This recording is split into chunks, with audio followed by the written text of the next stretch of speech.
For today, we've got my very dear friend and work colleague, HannaH Freeland. She's the most incredible equine photographer, and I've come on to interview her today because she's had a really interesting journey. She, believe it or not, was an estate agent at one point, a web designer, many other things, and so I thought it would be useful for some of our members to hear her journey. She's now an associate of the BIP, and her journey has been kind of interesting. So HannaH and I met about 12 years ago, and it was actually a friend of hers who bought a year-long mentorship program with me, and then from the end of that mentorship program, we actually progressed into being business partners. And I would say that we haven't looked back since. It's been an interesting ride and a very enjoyable one. So HannaH, I'll pass over to you. And do you want to just tell us a little bit about yourself, who you are, where you've come from, and how you've ended up in the hot seat at the BIP? Sure. Well, I always feel that these type of stories can go on and on and on. So anyone just put your hand up if I'm rabbiting down, you know, going down a hole that I shouldn't be going down. So Emily did mention that, because she'll make me giggle. Emily mentioned that I started my career in a estate agency, and before that I also worked in a solicitor's and wanted to be a legal executive. And I had all these ideas, and it was all around basically administration. I loved organization, but my creative side kept trying to come out. So when I met someone and I left the estate agency and we set up a web design and graphic design company together, I started giving free photo shoots to every web design client that came through the door, every graphic design client that came through the door. I would say to them, you know what you need is new imagery. I'll come and do a photo shoot, and then we've got a bank of images to use for what you're going to pay me for. No, I won't charge you, because at the time, I genuinely believed that I loved it so much. Why should someone pay me for a job that I love so much? And I think that's a really big thing in photographers, is that we have this guilt for charging when we love the job that we're doing. And it's how I think we can fall into this problem of only charging for the product, not for the creative. And it obviously should be the other way around. So to cut a long story short, my friend, as I said, she kept saying to me, you need to charge for the photo shoots as well as the web design, as well as all the tech, as well as the graphic design. And you know, no, I just love it too much. So she discovered Emily. She'd been watching her for quite a few years, and it was just before you got your fellowship, Emily, which was 2012. And she came to me one day and she said, right, you are going to be an equine photographer. This is what your dream is. And I'm going to get you a year with this woman, and she's going to show you how you can actually make it a business. Now, at the time, my business partner and partner at the time from the web design had forged my signature and had left me in about £46,000 worth of debt. And I was living on my own, and I had to pay my own bills, but there was no other option than being an equine photographer. Once I had decided that's what I wanted to do, I got my head down. I learned everything. I learned from Emily. I watched YouTube videos, Creative Live videos, Skillshare videos. The more education I could get, the better. And I shot and I shot and I shot, and I grew the business, but I never wavered from the equine photographer pathway. There was no plan B. And when I had to make enough money to pay debt collectors, to pay the banks, which he'd forged my signature on as well, and to pay my overheads, it makes you a very focused business person and also a very focused photographer. And if anyone's got any questions about how I started, because being in debt is a very different foot to start on than starting a business with potentially some money in the bank from a job that you've had for a few years, or maybe an inheritance, or maybe a gift from a parent or a family member, I did start on a very different journey. And so I had to start charging from day one because I wasn't working anywhere else. And I gave my photography business 100% of my time. So I don't want to delve too deep into it unless anyone's got any actual questions regarding it. Oh, okay. Emily? Oh, hello, sorry. You just cut out then. So clearly, HannaH knows how to talk, so I might not have to ask many questions. But so just, can you give us a bit of idea of who your current clients are in your equine photography business, where you work in the world, and what your kind of well, obviously because of COVID it's looked very different, but in a normal year, what your business I'll looks base like. my answers as if we're not in our third lockdown and we're not able to get outside our door. So when I very first started, I genuinely went to the 3 or 4 local livery yards around me and worked my way around them. Most of them were DIY livery yards, and the people would be, the people would be paying between £25 a week and £50 a week for livery of their horse. And that's where I started, because what I needed to do was perfect the experience and perfect the images. And I could not afford to go on creative shoots all the time and either pay for models or earn nothing. So I started very small and high volume. And now I'm incredibly proud to say that I now can shoot much less, so less volume, but much higher quality. And I get to spend real time with each and every one of my clients. So I have clients in America, in Dubai and Abu Dhabi, to a lot of clients in Buckinghamshire, Reading, a lot in London. I travel all over the world for my photo shoots. But what I do is I create a network of people in an area and I work my way around them. So I'll find an influencer or the perfect client. And once they've had an experience, they tend to recommend me highly to their friends, and it snowballs from there on. So I'm incredibly lucky that I travel a lot for my clients. And sometimes I will take a month to do one commission because I'm traveling to America, potentially spending 5 days with that client. Or so I was supposed to be in Dubai 3 times last year. That all got cancelled. We moved it to next March this year. Obviously that's been cancelled, but I've got people ready and waiting to have a creative photo shoot with me, and it's just been put on the back burner. But I'm creating new skills for myself while I'm waiting. I am very time efficient. I like to fill my time being better at either business, admin, or creativity. So I give very big answers, so please just stop me if I Yeah. So HannaH, if we just move slightly on to qualifications, I know that I was trying to persuade you for about 6 years to go for your qualification with the BIP. What eventually made you decide to, well, firstly, why didn't you go for your qualification? What stopped you? And then why did you finally decide to go for it?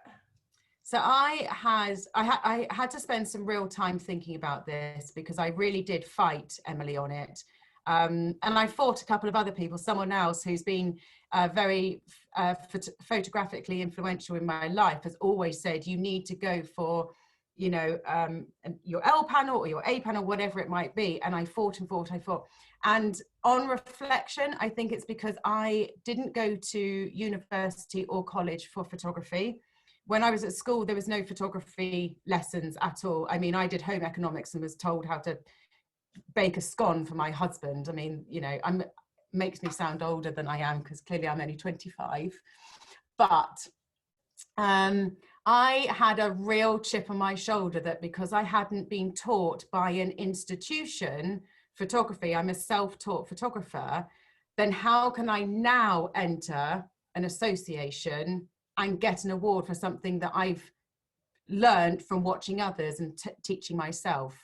So it was my chip on my shoulder, because what I forgot to think about was, even if I'd failed, the feedback would have grown my experience and my expertise and my creativity. So if I'd put a panel together. But I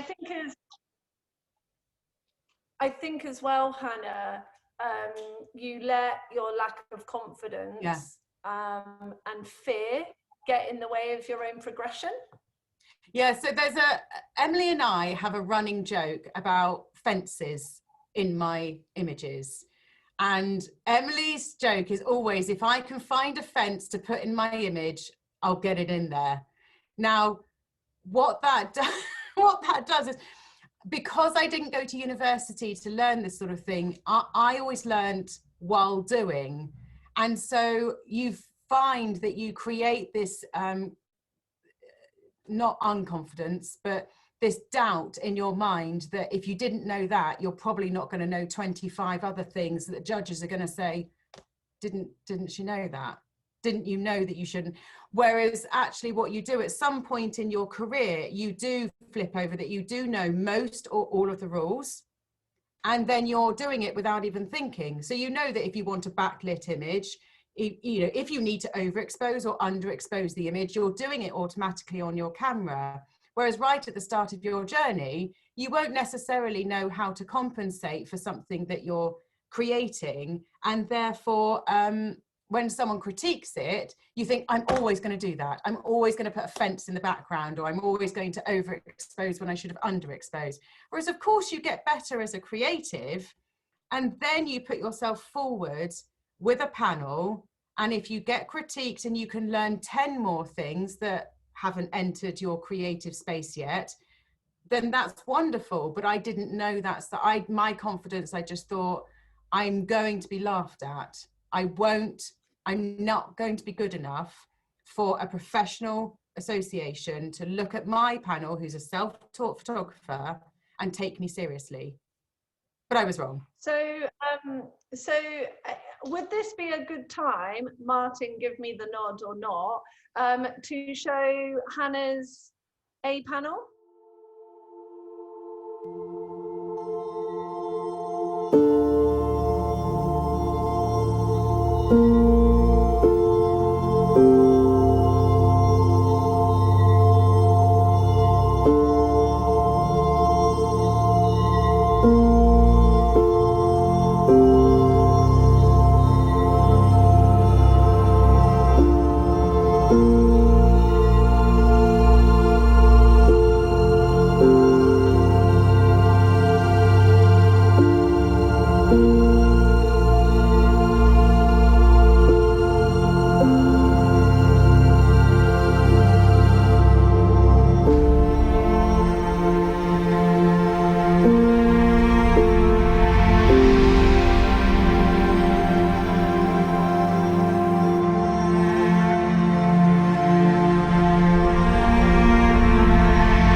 Hannah, can you just take us through the process then? Yeah. Just so everyone on here kind of understands what it takes to go for a qualification, and also what you gained from going through the process. Yeah, so the biggest thing I needed to start with were, what were the judges looking for? What were the rules and regulations? For me, I'm a details person, and I was for sure procrastinating on it because sorry, just cat in the background. Will you get down? I thought that I didn't understand the technical side of getting an L or an A, not an F, obviously. I haven't got there yet. So it took someone like Emily, who really understands how the BIP works, to be able to tell me the rules and regulations in layman's terms. And I'll put it in layman's terms. And the way she described it was, you know, when you're looking at your AL panel, you need to be technically correct across the board.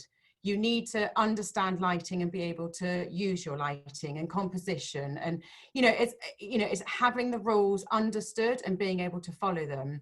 And then with an A panel is getting your own individual style. So the rules have to be met in all of them. Light has to be correct, compensation, your coloring, your edit, your consistency. And obviously you need to be putting a panel together that flows nicely and sits well together. And that's the bit that I really had to take probably 5 or 6 attempts at. So I started with about 400 images on a hard drive, and said to Emily, I've got 400 images. Can you help me? And she literally, we had them on screen. She scrolled through and then she said, okay, let me tell you what you're looking for. And then she said about, I want every single image that goes into your final selection. Your composition has to be 100% bang on.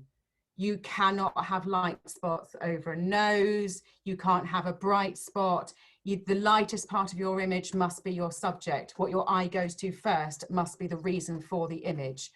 All of these things that have made me such a better photographer anyway, because, when you're presenting a collection of images, say 120 images to a client, I knew that 40 of them were bang on, were tick, tick, tick, tick, tick. Light's great, edit's great, composition's great, no light spots, no bloody fences going through the background, that sort of thing. But after my panel, it made me so much hungrier to perfect each image that it could go forward for an A panel. Now, it's impossible to shoot an entire one shoot that would be A panel worthy unless you are you've got a model and you're in control of everything and you've got a horse that does not move and does exactly as you ask.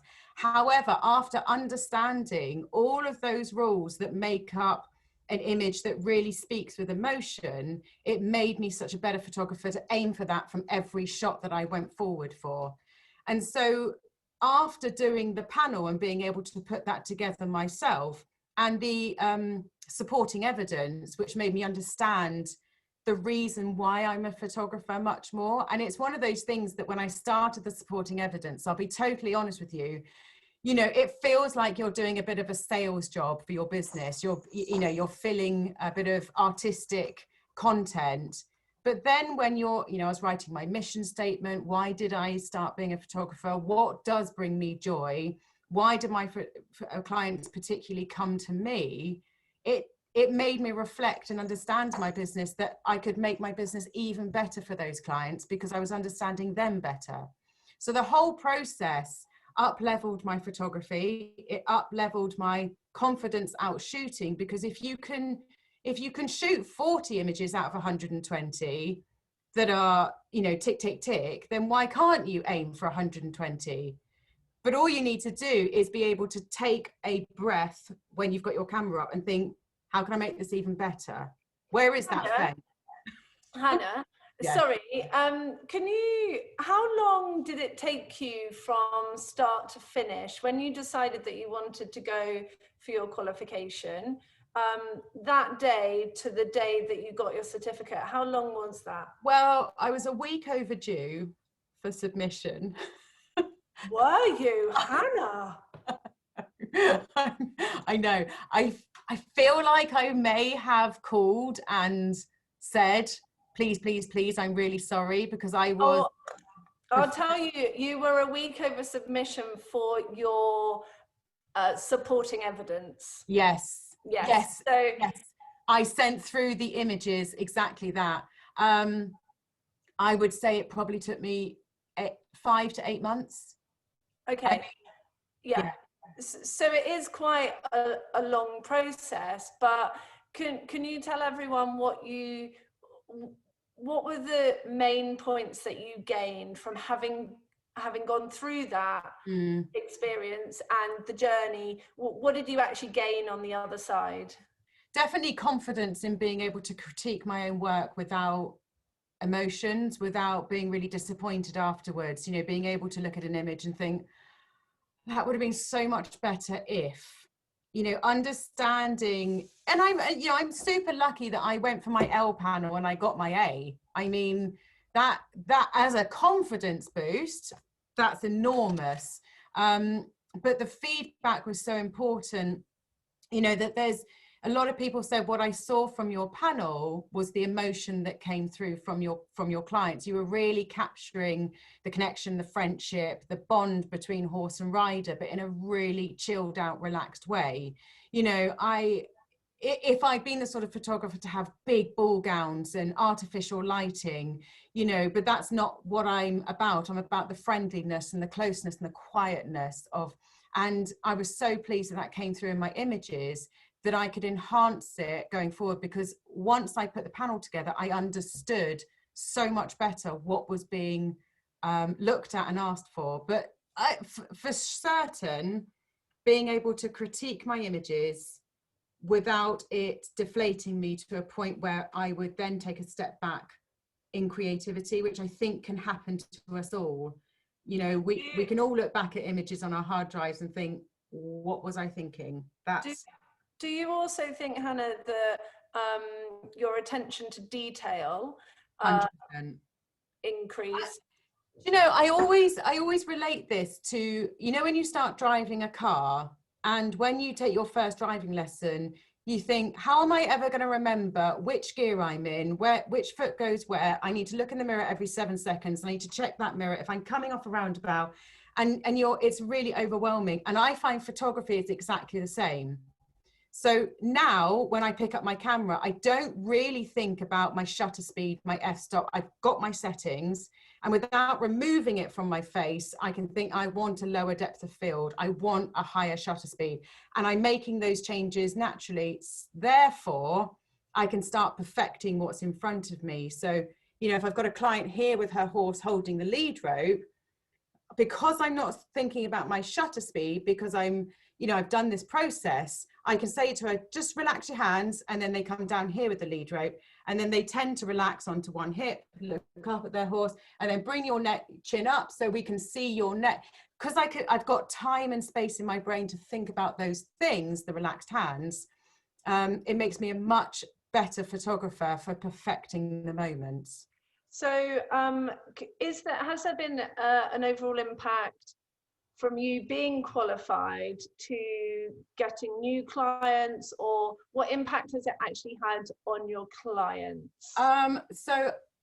When I made quite a big deal out of it on social media, which I put that video together, you know, and I made sure there was a phone version, there was a computer version, so if someone wanted to see it in high resolution. To be honest, the type of clients that I work with, they like the idea of collections being created, shooting simply for creativity as well.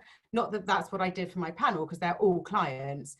But I think when you start using these words like, I've got an associateship, I've just been awarded, I have been working towards, clients like to be on this artistic journey with you, and they like to feel a little bit part of it. And I definitely, for the, you know, following sort of 6 months, whenever I had a call, I would certainly say, you know, this is what I've just achieved, and I'm working towards my next. So you never know, your images might be part of that. And they'd be like, oh, I hope so. So it's inner confidence that it gave me. It's just like learning those rules was, I suppose, a little bit like going to university and getting that tick box. You have now officially been certified as knowing your stuff. Okay, so the big question is, was it worth the money? Nah. Yeah, of course, of course, of course. Because it is a big investment, you know, to have your work printed, and you've got to get all your test prints done, you've got to check your papers, and you know, you'll do an edit set and have them printed, and you'll see mistakes and getting those reprinted and stuff.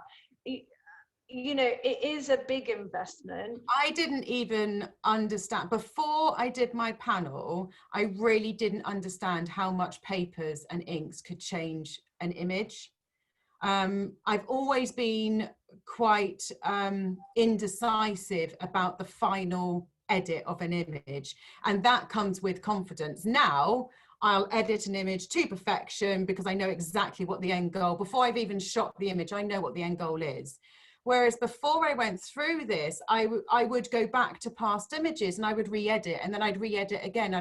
And that just is simply from not being confident in my own creation. And so by the time I'd gone through editing them 3 or 4 different times, and the reason it was quite expensive in the end as well is that I got down to about 150 images and I had them printed. And I laid them out in front of me because I'm a tactile person. I need to be able to physically, you know, move things around and see it as if it were going to be hung, or, you know, and I struggled a lot when I was trying to do it digitally. And so I started off printing them at home, you know, little 6x4s, and I still couldn't get a grip on it. So I sent them all off to be printed, I think 8x10s. I mean, it was a decent, and you know, I've got some images somewhere of me, you know, ripping my hair out trying to get. It's difficult to be able to take yourself out of it, which is why it takes such a long process. You need to be able to take a step back from that work and look at it again the next day with fresh eyes, or, you know, a fresh critique. Another thing. Oh, sorry. I was going to say, one more thing that I did do is I turned every image that I had in print upside down, and with a red marker pen, I made a note of all the things that my eye was being drawn to. So if you have an image that's the right way up, your brain will fill in things that potentially should be there or shouldn't be there because you understand the moment. Whereas if you turn it upside down, you are just looking at lines, colors, movement. And that's where you might just spot that there's a twig coming out of someone's head, which is always a good one. So I turned them all upside down and made lots of notes with that as well. One of the things that I think made your panel stand out was your attention to detail with your presentation. Now, I think Matt, your fiance, actually handcrafted the presentation box, didn't he? He did. He made me a wooden box that my big prints sit in, and he even remembered to put in a tongue so you can pull out the prints without getting your hand in. And then he made me a suede little sort of shower cap for the top of the box. I mean, is it actually called a tongue and a shower cap? I think tongue is on point. I think shower cap, I may have just done him an injustice. I did. I've got my supporting. Excuse me. I've got my supporting evidence here, and I really wanted to do something,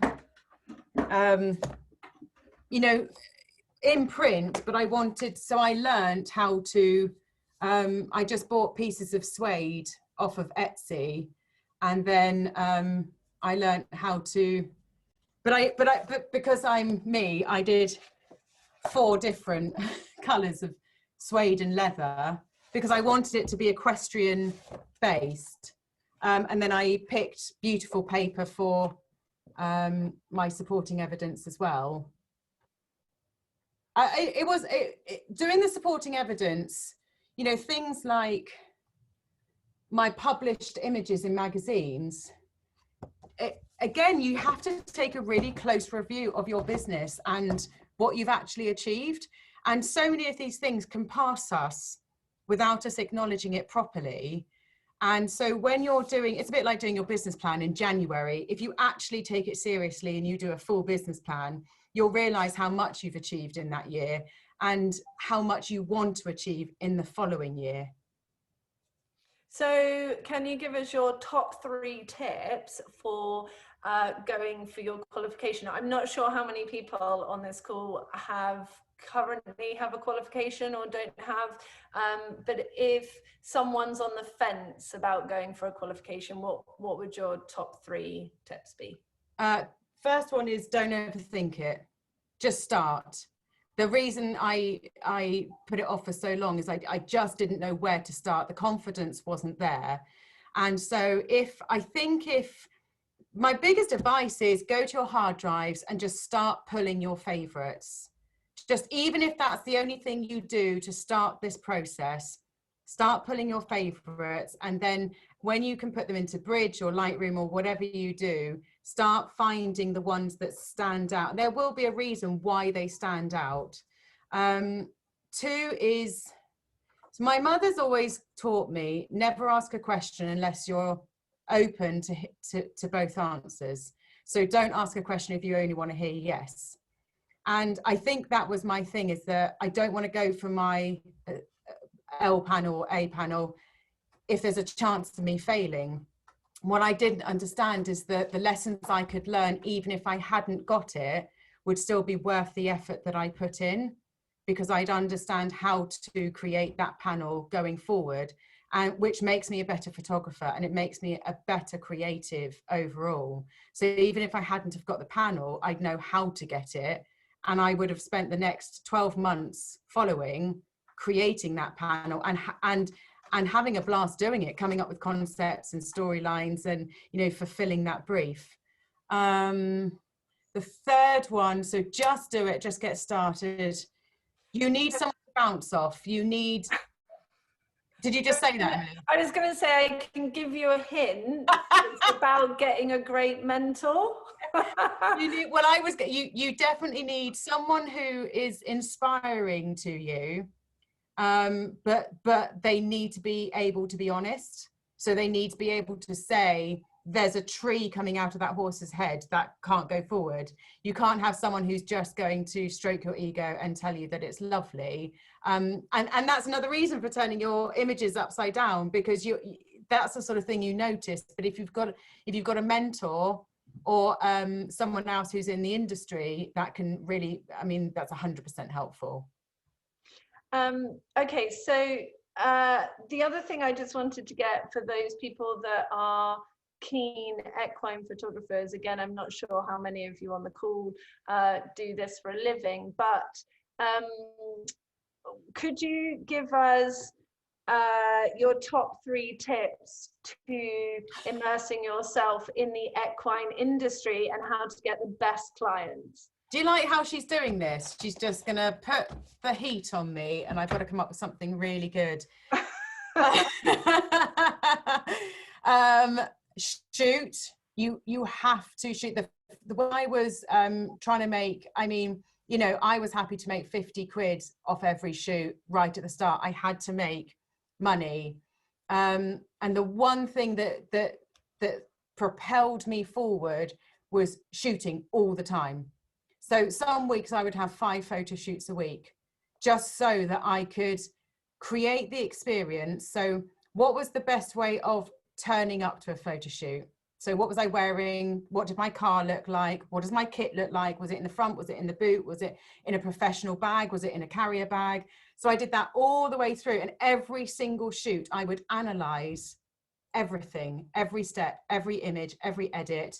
What don't I like about that image? What should I have done? And most of it is take a breath, don't get overwhelmed. So shoot, shoot, and shoot. You need to be seen as the expert. Therefore, write down all the things that can make you an expert as an equine photographer. So is that understanding horses? Is it understanding the equestrian life? What discipline are you going to look at? So if you would love to work with dressage horses, you need to understand the dressage discipline. You need to understand who's at the top of that discipline, what sorts of events they hold, what are the biggest events of that discipline every year. So whatever makes you an expert in whatever, in fact, whatever photography genre you want to work in, you need to understand to make you an expert. So be it in dogs, you need to know breeds. Be it in horses, you need to know horses. You know, be it in babies, I guess you need to know babies. I'm definitely not a baby photographer, but you know, but you need to know how to pose a baby safely. And if you can show that expertise, people will book you with so much more confidence and over other photographers, because you've got all that expertise. And know your market, know who your client is. If you don't have an understanding of your, you know, I knew when I started, my clients were DIY liveries who wanted, oh God, do you know, the quick and dirty photo shoot, but you know what I mean. What I'm, you know, they don't particularly, at that time, I wasn't offering a really super 5-star luxury service with a hand holding experience. They wanted a photo shoot for £45. Potentially they wanted a frame for 150 quid, and they bought all the images for £300. You know, but I could do 5 a week on that process, which is what I needed to do in order to pay my bills and to pay this debt off. So I just, and there are plenty of DIY liveries around me. So that's what I did. And now I know that I'm a 5-star service. It's a really handheld experience with me. We design the shoot together. We have consultations. There's a lot of outfit styling, you know, makeup and hair. And then each image is hand edited. And, you know, but I've spent 15 years learning how to edit beautifully. But you need to know who your client is. What do they care about? One of the biggest things my clients care about is a done for you service. So all they want to do is look at the images and say, I want that on that wall. I want that on that wall. I want those in this book. And then I take care of everything else. It just arrives, done, ready. So Martin, I'm not entirely sure. Are we allowed to ask if there are any questions for HannaH? Is this an open? Yeah, sure. So just so you know, guys, there's been over 30 people watching, both on Facebook and Zoom. So excellent job and fascinating. I know nothing about horses, but I found that absolutely fascinating. HannaH, so thank you. I'm sorry my answers are so long, but I am so passionate about other people feeling confident enough to come into whatever their genre is in photography and being able to do it, because I for so many years had a notion that you can't earn money, you know. I mean, I pay taxes, and that's, you know, that's the official you are earning money. So I feel very passionate about people believing that this is totally doable for anyone. So I guess we'll ask, I mean, both on either via Facebook or via Zoom, if you've got any questions, please put them in. Miranda Walton said thank you, really, really interesting. So if anybody's got any questions, either just open up your mic and unmute yourself, or put a question in the chat and I'll ask it on your behalf, or in Facebook. I'm pretty sure Lucy had a question. I do have a question. How did you know? Hi, Lucy. Yeah. HannaH and Emily are my mentors, for anyone that doesn't know. We had a chat this morning for 3 hours, my mentoring. So I know them well. But I did want to know, HannaH, yeah, what's been your favourite commission and why? I have 2 favourite commissions. One of them was Jersey, and it's because I created more of it than I was commissioned for. So basically, Emily went on maternity leave and phoned me.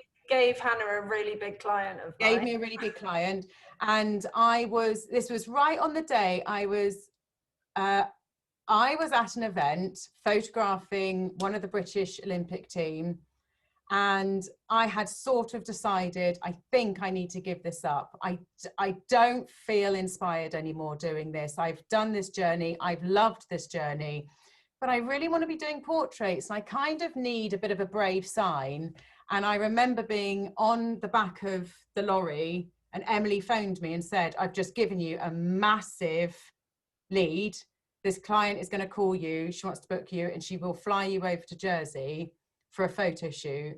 I don't want to be seeing that you're doing events as well. This is your sign. And I absolutely told everyone that day, on that day, this is my last event. I will never be doing this again, because I knew the more I told people, it put it into cement. But what I did, so I made it my own. I said to the lady, because there was going to be expenses for me going over, I said to her, well, I tell you what, if you get 3 other bookings, there'll be no expenses and I'll pay for my flight. And actually she still pays for a flight, because I think she gets free flights or something. But yeah, I ended up with 5 commissions, because I said to her, have you, in your circle of ladies, have you got anyone else that would like a shoot with me while I'm there? I'll do a special price. And so it ended up being 5 commissions over 5 days with 5 viewings. I was so tired by the end of it, but I think I probably made about £8,500, £9,000. So thanks, Em. And Yeah, I've never got a kickback for that, unfortunately. no, well, I'm your life partner. What more do you want? Oh, great.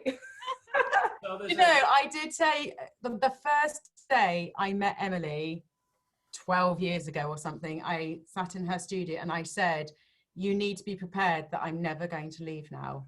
I feel like I've found my home and I'm never going to go away. And she was like, oh, and you know, 12 years later, yeah. I don't lie. Never left. Hannah, Never left. Hannah, we have another question. From Rachel Twigger. She says, can you ask how often you have to reschedule if the weather is too rainy or windy? Yeah, so I probably reschedule. At the moment, I'd say I do 1 to 2 shoots a week, because I'm still doing, I mean, I'm not shooting at the moment, obviously. My average is still 1 to 2 shoots a week, because I've got a wait list, and I'm very grateful for being so busy, but I will probably postpone 1 every 4. I mean, it's often. I do have to often. What I tend to do is I look at my diary for a month, and I will leave big gaps. So I'll shoot on a Monday and then nothing Tuesday, Wednesday, shoot on a Thursday, nothing Friday. I don't work weekends because I'm lazy. And then the following week I'll shoot on the Tuesday and then nothing, and then on the Friday. And it means that if I need to cancel someone, I can quickly reschedule them for a couple of days' time, rather than saying you've now got another 3 months to wait. Okay, great. Heidi Burton, it's more of a compliment. I did the BIPP workshop with Hannah a while back, really enjoyed it, and was totally different to my usual work, loads of fun. So I think that's a $5 that you owe somebody there. Oh, thank you, Heidi. That was fun. There's a couple here as well. Jack Marshall, I'm a student starting uni this year doing photography. I wanted to ask what sort of things are the best things to look for when judging my own work. It's a tough one. Distractions, I would definitely say understanding the reason for the image. So, you know, for me, it's about my client with their horse. So, as I said before, trees coming out of bums. Wow, sorry. Anything that's distracting, and definitely look for light spots. So if your eye's being pulled to something, so sorry. My cat's getting annoyed that I'm not paying any attention to her. It's just making a point. So again, if you turn your image upside down, where does your eye go first? Is it going to the subject? Is it going to the reason for having that image? Okay, and I guess we'll make this the last one, and it's from Ian Cartwright, who's one of our FEP, or Federation European Photographer judges, and he's one of our members. And he says, well-deserved associate, interesting, even though I'm not a horsey person. have you ever given, I knew this would come up for me, and have you ever given any thought to getting your Federation of European Photographers qualification, because you can put the same panel in, and do you have European clients? I think what he's saying, if you put it through to the FEP, get your European qualification, if you have... Oh, that's amazing. Yeah. Well, I'll press forward. Yeah, so actually on that point, Hannah, did you know that? No. So yeah, you can do that. Yeah, so I didn't know that actually, and I find it fascinating that when you've been through this process, I'm sure you're all the same, any photographer, all the photographers in here, is that when you've looked at your work, you can, it's sort of fleeting. You think, oh yeah, that's that image. I've looked at it 100 times. When you get to hear a response from an associateship or a webinar or something like this, where someone says, a lovely panel, I love, I don't even like horses, but I like what you put together. It gives all of those images in that panel a new lease of life. So going for another, FEP, Federation European Photographers, and the qualification, there's QEP, which would be the first one, which is Qualified European Photographer. Then there's MQEP, which is equivalent to like a fellowship, which is a Master of Qualification of European Photography.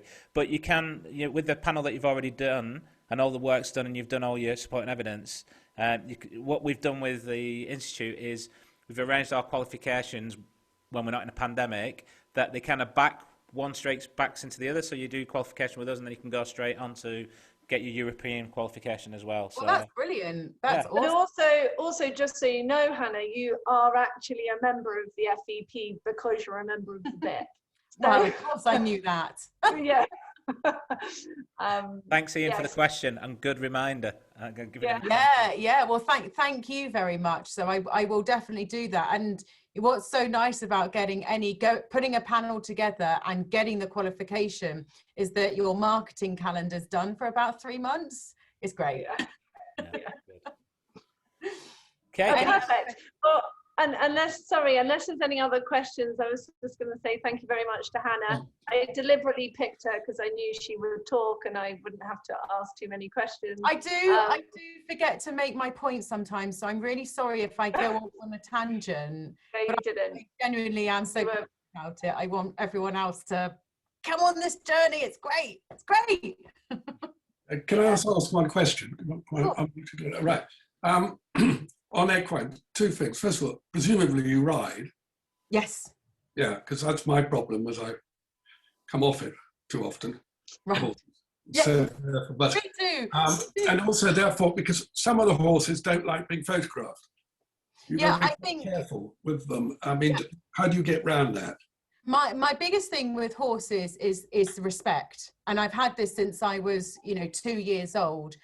They allow me into their space. It's not the other way around. And I think if you come into a situation with a horse where they can feel that there's no pressure, it's chilled. If they need to have some calm down time, I mean, I've worked with horses my entire life, and I can shoot very quickly. So if a horse needs 10 minutes being shot and then 30 minutes back in the stable, have some hay, have some downtime, that's fine by me. I can get the shots I need very quickly. And it's probably one of the things that Emily and I in the training barn see quite often, is that the main thing people need to do is work quicker so that horse can, because every set in a location, click, click, click, that's perfect. And then you move on to another location, click, click, click, that's perfect.